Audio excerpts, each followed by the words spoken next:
فردای آن روز در میدان بزرگ شهر مردم خبری کشتی گرفتن دو پهلوان را شنیدند. کوچک و بزرگ به طرف میدان شهر سرازیر شدند. وسط میدان شهر دو پهلوان روی خاکهای نرم و گرم سرشاخ شدند. یکی پهلوان جوانمرد بود و یکی ناجوانمرد. پهلوان جوانمرد ابرو در هم کشید و چنگ و دندان نشان میداد و پا بر زمین میکشید، ولی پهلوان جوانمرد آرام بود.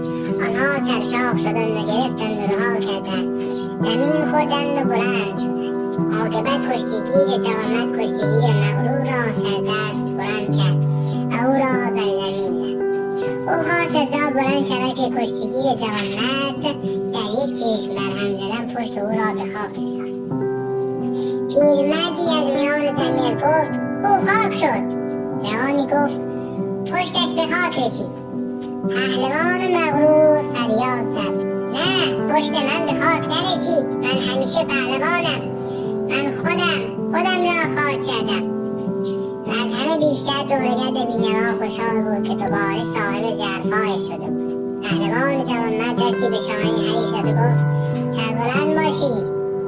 مردی با خنده دیگران را نشان داد و گفت پشتش به خاک نمی‌رسد.